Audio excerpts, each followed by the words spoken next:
ہمارا یہ آج کا جو پروگرام ہے اس کے 2-3 سیگمنٹس ہیں. سب سے پہلے جو ہے وہ اظہار تحسین کے لیے فیملی ممبران اور ان کے احباب جو ہیں وہ تشریف لائیں گے. تو ذہانت یہ یا تخلیق جو ہے یہ بہت سارے شیڈز میں آتی ہے. جب ہم اس کتاب کے ٹائٹل کے بارے میں فکر مند ہو رہے تھے اور مجھ جیسے کئی چھوٹے موٹے دماغ کھپ چکے اور اس کا ٹائٹل فائنل نہیں ہو رہا تھا، تو اس وقت جو ہے وہ علی دانیال نے اس والے مسئلے کو منٹوں میں حل کر دیا.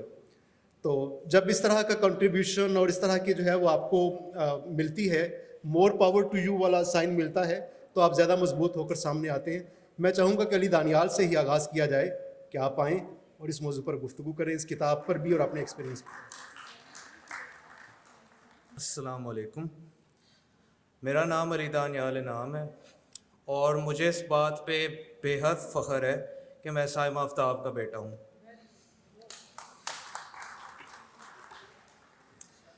پہلے ہوتی ہے عمر بھر کی بات، بعد میں بات بھی نہیں ہوتی. اب فنی سٹوری، ٹھیک ہے، میں اس ٹائٹل کو بہت سوچ رہا تھا ڈیزائن کرتے ہوئے، ٹھیک ہے. تو اسی مومنٹ پہ میں مجھے دماغ میں آیا کہ اسی ایک فریز میں اس پوری کتاب کی روح سمائی ہوئی ہے. جب میں نے اس کتاب کا ٹائٹل بنایا تو یہ احساس ہوا کہ یہ اماں کی صرف غزلیں اور نظمیں نہیں ہیں، یہ میری امی کے وہ خیالات ہیں جو انہوں نے درد میں بھی لکھے ہیں، جو انہوں نے تھکن میں بھی لکھے اور انہوں نے اپنی تکلیفات میں بھی لکھے ہیں.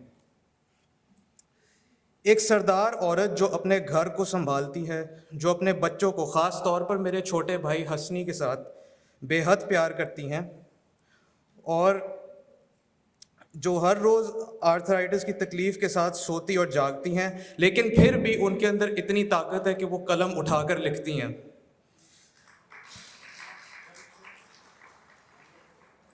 جب لگتا تھا کہ وقت نہیں، جب لگتا تھا کہ طاقت نہیں، اسی وقت اسی حوصلے سے یہ کتاب وجود میں آئی. اماں، آپ نے ہمیشہ کہا تھا کہ الفاظ کی طاقت ہوتی ہے، اور آپ کی محنت اور حوصلے کا ثبوت ہے یہ کہ ہمت شور نہیں کرتی، اور یہ کتاب اس چیز کا ثبوت ہے کہ ہمت شور نہیں کرتی، کہ محبت ہار نہیں مانتی، اور کہ کچھ لوگ اس لیے نہیں لکھتے کہ زندگی نے انہیں آسانی دی، بلکہ اس لیے لکھتے ہیں کیونکہ ان کے مشکلات نے ان کو ایک شناخت اور پہچان دی. اب میں اماں کی ایک غزل سنانا چاہوں گا. آ جاتا ہے خود پاس بلانا نہیں پڑتا، آ جاتا ہے خود پاس بلانا نہیں پڑتا، ملنے کے لیے ہاتھ بڑھانا نہیں پڑتا. یہ خاص رعایت ہے کہ اب دیس میں اپنے غم مفت میں ملتا ہے، کمانا نہیں پڑتا. اس شہر سے اس شہر تلک سیدھی سڑک ہے، فی الحال تو راستے میں زمانہ نہیں پڑتا. اب لوہا اگاتے ہیں درختوں کی جگہ ہم، اب لوہا اگاتے ہیں درختوں کی جگہ ہم، کوئل کو بھی اب شور مچانا نہیں پڑتا.